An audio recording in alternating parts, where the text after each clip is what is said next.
Seemingly out of nowhere, Star Wars Jedi Fallen Order has dropped, and it's the exact game fans of the galaxy far, far away have been waiting for. Interestingly though, despite having all the hallmarks you'd expect from a Star Wars Jedi game, that being the force moves, the agile combat, and cutting the arms off everything, as long as they're not human anyway, because EA doesn't want to sacrifice that teen rating after all, it's just as much as inspired by the likes of Dark Souls and the latest God of War, which admittedly does take some getting used to.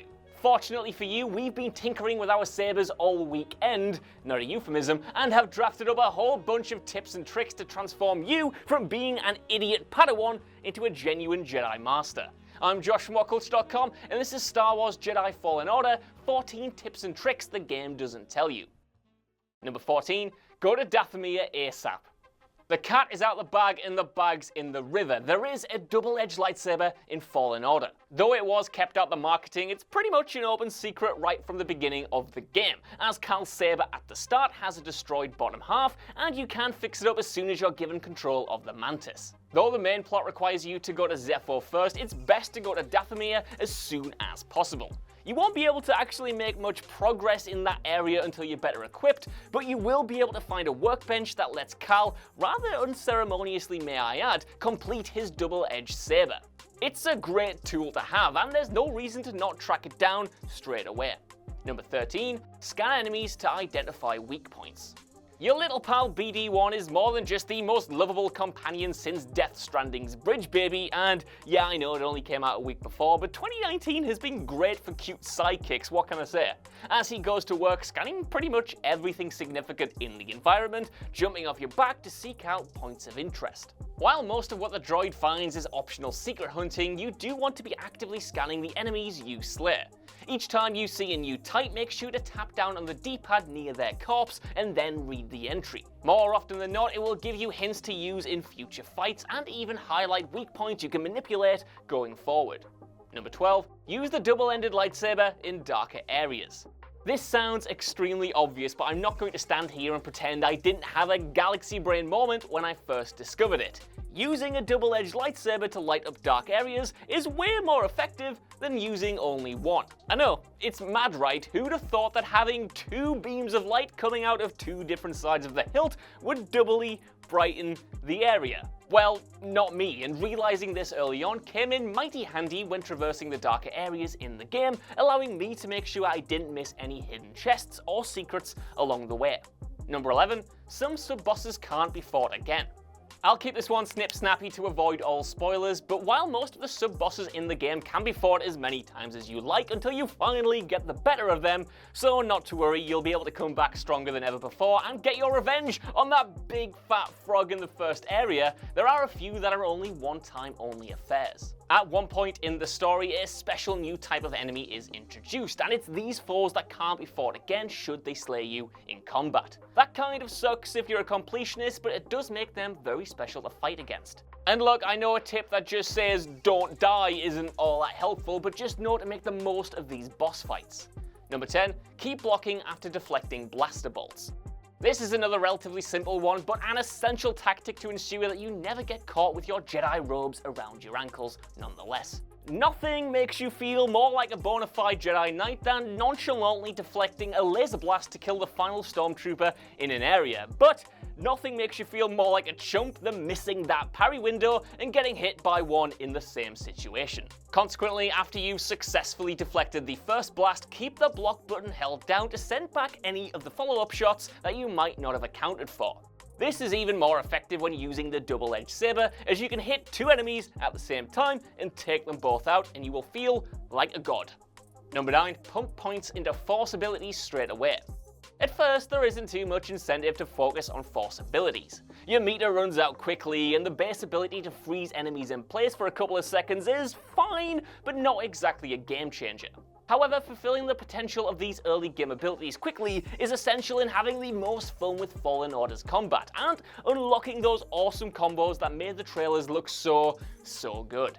In particular, make sure to upgrade the base versions of each power to the stronger ones that affect more than a single target. These are essential for crowd control, and even without that incentive, being able to force push a bunch of Stormtroopers off a ledge they stupidly backed themselves up against feels, again, godly. However, one thing to be aware of with the upgrades is, number 8, save max vitality and force upgrades for last. It might be tempting to use early game skill points to focus on the essential buffs like more health and a bigger force bar, and that initially does kinda make sense. This is a game that is insanely difficult to get to grips with, and you'll probably be wanting to hedge your bets and improve your chances of surviving combat encounters as much as possible. The thing is, there's not really much that extra health or extra force power is actually going to do to help, as it's the combat that needs to be honed and perfected first. It might buy you maybe one extra hit, but it won't save you against the tougher foes. Even with that in mind, you can actually upgrade these meters without using skill points as well. If you're exploring the world, which you absolutely should be, you'll come across secrets that permanently boost both traits anyway, leaving you with points early on to spend on better skills. Number 7, seriously, check every corner for enemies. You'll notice very quickly that the enemies in Fallen Order are sneaky little bastards. Though Dark Souls had a couple of enemies that would cheekily wait around corners and give you a bit of a jump, Respawn has filled their Star Wars game with loads and loads of these, and they can get mighty annoying early on. They're primarily an issue on DATHOMR, as the humanoid foes will wait to ambush you seemingly around every single corner, but Zephyr tackles this in a different way as well, including rodent enemies that can pop out the ground while you're distracted by someone else. So, take it slow and make sure to be wary of every single corner you come across to avoid a cheap, easily avoidable hit. Number 6, don't lock onto enemies when using the double-edged lightsaber. When you first pick up the double-edged lightsaber, the description says that it's perfect for crowd control, but it doesn't really explain how to make the most of that function. That's because locking onto an enemy, which is what the game tells you to do before then, sends you hurtling towards a single foe, and unless there's a bunch of them packed together like sardines, you're not going to be able to get much of a wide berth on your attacks. Consequently, it's important to know when to lock onto an enemy and when to let the camera glide around freely. Locking on is ideal when you're fighting one or two enemies, but any more than that, you should be unlocking and moving from enemy to enemy between attacks. The double-edged saber is effective generally, but smart use of the lock-on really allows it to shine as a crowd control tool. Number 5, you can interrupt unblockable enemy attacks. When the enemies in Fallen Order hit, they hit bloody hard, especially the unblockable moves that require you to dodge out the way. These are handily signposted by the enemy flashing red just before they unleash said attack, but it still requires the player to understand which move is coming so they know when and how to dodge to not get caught. However, you're not limited to simply jumping away and then counterattacking. Instead, you can take the window just before the attack lands to interrupt it with your own onslaught and stop them dead in their tracks. This doesn't always work on the heavier enemies that don't stun easily, but interrupting an unblockable move with either your own sneaky slash or a force power can give you that bit more breathing room in combat. Number 4, interact with every lightsaber workbench for upgrades. Another thing that's not explicitly made clear is what function workbenches have out in the wild. You might just assume they're there to let you tinker with your saber, there it is again, mid-mission. But more often than not, if you find one of these while out exploring, they'll have an upgrade that can unlock brand new abilities. Usually these are for BD1 and will allow you to open up the previously inaccessible areas of a map, but they can also be combat-based, such as the ability to hack droids that are low on health and bring them onto your side. Again, it's never really made a big deal of, so it's quite easy to miss, but check in at every single workbench you find and you won't be disappointed. Number 3, meditate to activate a checkpoint. Another tip that seems obvious but is very easy to miss and can make your life hell is that you should be meditating every chance you get as you progress or even backtrack through areas. These sigils allow you to rest, which restores life and force but resets enemies, and upgrade your character, but it can be tempting to skip over them entirely. Especially if you've cleared out a bunch of areas and are confident in your abilities, you might be tempted to push on, but it's never worth it. Trust me, you don't want to be sent back.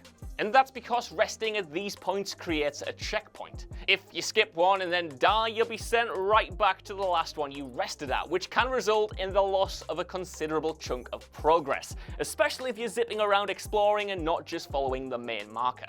You might not think you need it because you're a major league gamer like I am, but it's better to have banked it and not need it than be caught without a convenient checkpoint. Number 2, check the map in every room for secret areas. This is another simple trick, but one which can save you hours while exploring. Every time you enter a new room or clear it of enemies, check the in-game map. Doing so will highlight every possible avenue to explore. And though the actual layout of the 3D map can be surprisingly confusing to get to grips with, secret areas and unexplored paths are clear as day and are even handily color coordinated. Red paths are something you shouldn't spend any time investigating, as it means you haven't unlocked the ability to head down that path yet, but green areas you should absolutely definitely check out, and a quick glance at the map in each room will stop you having to haul ass back to these locations. Sadly, hidden crates don't appear on the map, but come on, the game can't give you everything, can it? Number 1, don't spend too much time exploring a planet on first visit. Even though I've just said you should be checking out green areas on your map, there are some places you can unlock early that you probably shouldn't venture to until you're explicitly told to later on in the game. Though there are some optional pathways on planets, most of the big ones you stumble on will require you to return after reaching a certain point in the story. Consequently, while you can explore these areas first, for the most part it's probably best to wait, as the bulk of progress will be cordoned off. As a result, don't think you need to exhaust a planet of its different pathways and areas upon the first visit. There'll be plenty of more opportunities to come back further down the line, and this way you won't get annoyed or mess with the pacing all that much. So that's our list. I hope these tips have been helpful. I want to know down in the comments below what you're thinking of Jedi Fallen Order as a whole, and check out Ewan's review. It's pretty good and he covers everything, and he's just a good lad, isn't he? And while you're down there, could you give us a like, share, subscribe, and head over to WhatCulture.com for more lists and news like this every single day. Even if you don't though, I've been Josh. Thank you for watching, enjoy the game, and I'll see you soon. Bye.